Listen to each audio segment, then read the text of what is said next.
누가 엄마 주기자 간 때가 언제예요? 예? 누가 엄마 주기자 간 때가 언제예요? 전부 거짓말입니다. 조사가 진행이 안 돼. 인정하셨잖아요.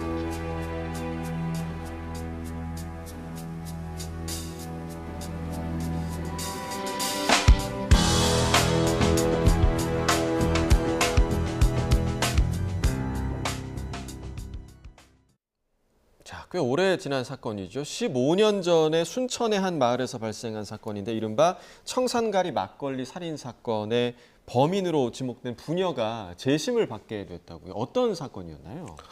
당시에도 굉장히 화제가 됐던 사건인데요. 아까 나와 있던 것처럼 막걸리에 청산가리 같은 이제 유독 물질이 있었고 그거를 나눠 마신 주민 2명이 사망한 그런 사건이었습니다. 결국은 이거를 누가 계획하고 누가 이런 행동을 벌였는지 수사가 접혀져 왔는데 지금 방송에 나왔던 것처럼 기본적으로 부녀지간인 두 사람이 공범으로서 공모해가지고 이제 부녀라고 하니까 피해자 중에 한 명이 있는데요. 피해자가 이제 부인, 한 사람에 드는 어머니를 살해하고자 공모해가지고 그 독극물을 주입해가지고 결국은 이렇게 살인 범죄를 계획적으로 범한 것이다라는 게 당시의 수사 결과 발표였고요.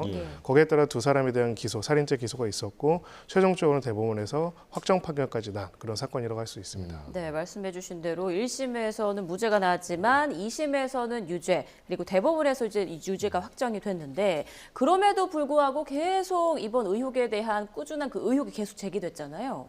그렇습니다. 사실 뭐 당시 굉장히 아까도 검찰이 발표한 내용도 나와있지만 좀 내용 자체도 굉장히 좀 엽기적이고 충격적인 내용이어가지고 많은 논란들이 있었는데 그 과정에서 적절하게 변호인의 조력을 받거나 적절한 수사가 있었는지에 대해서는 문제 제기가 있었습니다. 그리고 이 부분에 대해 가지고 결론적으로는 재심을 할 필요가 있다라는 점에 대해 가지고 계속적으로 호소를 해왔었고요.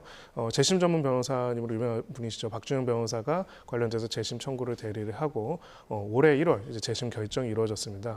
어찌 보면은 굉장히 좀 이례적인 부분은 재심 결정과 관련돼 가지고 광주고법의 결정이 굉장히 그 이례적인 부분이 있는데요.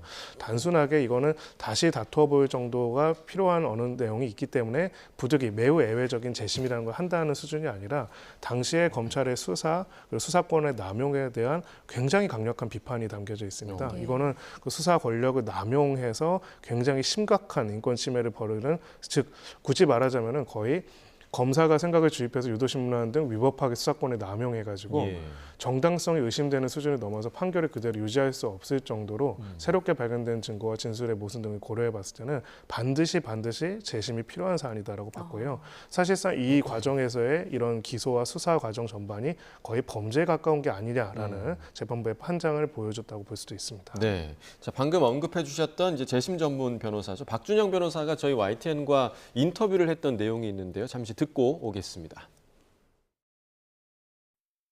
검사가 그 당시 제출하지 않은 무죄 증거들이 상당히 많았습니다. 근데 그 중에서 저희가 주목하는 무죄 증거는 한 수백 페이지 분량? 제출됐으면 그 당시 무죄 나왔을 겁니다, 이 사건. 그래서 이 사건은 잘못된 수사 기법이 다 동원됐습니다. 강압, 해유, 기망. 어떤 단어로 설명하는 게 적절한지 모르겠어요. 너무 교활하고 비열합니다. 네, 상당히 좀 강한 어조로 좀 비판을 한 박준영 변호사였는데 수백 페이지 분량의 무죄 증거가 있었다. 이 증거가 그러면 재심이 결정되는데 결정적인 좀 역할을 한 것 같아요. 네, 우리가 보통 3심제라고 합니다. 대법원까지 확정 판결이 나온 거를 재심을 해서 하기 위해서는 명확하게 당시 수사 과정에서의 문제가 있거나 새로운 증거로서 무죄 그 결론을 달리할 만한 결정적인 증거가 있어야만 재심이 결정이 됩니다. 실제로 해서 재심을 청구하더라도 재심이 결정되는 경우는 매우 드물다고 볼 수가 있습니다. 그럼에도 불구하고 아까 광주고법의 결정이 굉장히 확신에 찬, 어찌 보면은 지난 수사 과정과 기소 과정이 굉장히 잘못됐다는 것을 지적하는 재심 결정이 내려졌다는 면에서 어찌 보면은 당시에 새롭게 발견된 수사 증거, 무죄의 증거라는 것이 어찌 보면 단순하게 현재의 과학적인 수준에서 뭔가 우연히 발견된 게 아니라 당시 수사 과정에서도 충분히 확인될 수 있었고 심지어 확보되었던 것조차도 임의의 의도를 가지고 제출되지 않거나 활용되지 아니함으로써 억울한 기소가 이루어졌다는 부분이 지금 재심 청구인 쪽의 강력한 주장이라고 볼 수 있습니다. 네, 지금 부녀는 각각 무기징역과 징역 20년을 선고받고 복역 중인데 이번 재판도 복역 가운데 수사가 이루어지는 건가요, 재판이? 네, 일단은 지금 보석으로 잠깐 나오지 않는 이상은 이제 그리고 보통 이제 기간이 이렇게 그 복역 기간들에 따라 가지고 보석이 인용될 수 있는 기간들이 다를 수 있는데요. 지금 이제 재심의 경과에 따라서는 일부 보석이 이루어질 수도 있는데 뭐 무기징역 같은 경우는 아직 20년이 안 지났기 때문에 보석이 어려울 수는 있고요. 예. 일단 재판 자체는 그대로 진행될 수는 있어 보입니다. 다만 지금 내용을 봤을 때는 이 사건은 또 면밀하고 객관적인 그 유죄 무죄 여부를 가리는 것도 중요한데 당사자의 인권 침해의 기간이 만약 무죄라고 한다면 굉장히 길기 때문에 이 부분에 있어가지고는 좀 조속하고 빠른 권리 구제도 필요한 사안이라고 볼 수 있습니다. 네, 그러면 이 재판 과정에서 핵심 쟁점이 되는 부분은 어떤 부분이 좀 있을까요? 네, 지금 이 사건과 관련돼서는 오래된 사건이지만 관련된 내용을 봤을 때 가장 중요한 어떻게 보면은 당사자의 유죄 요소가 됐던 거는 당사자의 자백이었습니다. 예. 근데 그 자백이 이루어진 과정이 오염됐다는 점이 지금 재심 청구인의 가장 강력한 주장이고요. 즉 강압이나 회유나 압박 등이 있었고 특히나 이제 딸님 같은 경우에는 이 부분에 있어서 정상적인 생각 판별하거나 의사를 밝히기에 부족한 부분들도 있었을 뿐만 아니라 예. 단순하게 마치 죄수의 딜레마를 이제 이용하듯이 두 사람에게 계속 서로 A가 그렇게 말을 했다, B가 이렇게 얘기를 했다라고 허위의 얘기들을 하면서 인정하도록 강요하고 매우 강압적인 분위기가 있었다는 것들이 또 중요한 요소가 될 거고요. 기존의 증거에 그런 한계점들이 있다는 것이 하나가 있다라고 하면 두 번째로 여기에 배치되는 객관적인 증거들 그리고 그것이 의도적으로 배제됐다는 것들도 굉장히 중요할 겁니다. 가령 이제 지금 뭐 보도에 나온 몇 가지 중에 하나가 첫 번째로는 당시에 해당되는 막걸리가 현장에서는 거의 판매가 안 되는 것이었기 때문에 순천 시내 등에 나가야만 구입할 수 있는 것인데 그 부분들을 구체적으로 어떻게 구입하고 할 수 있는지에 관한 부분들 이런 내용들이 제대로 수사가 안 이루어졌고 현실적으로 그런 적이 없다라는 것들.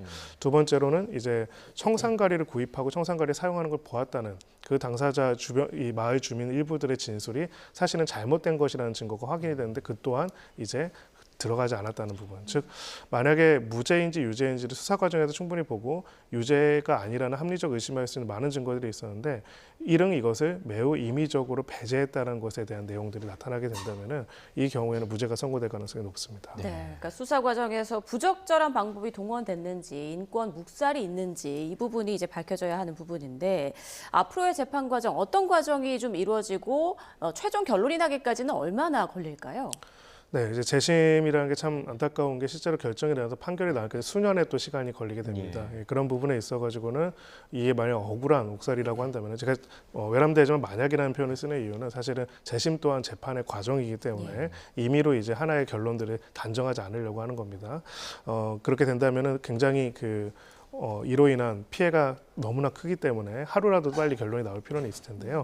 다만 이 부분은 일단은 공적인 국가의 수사기관이 자신의 권력을 남용해가지고 무고한 사람들을 범죄자로 만들 수 있었다.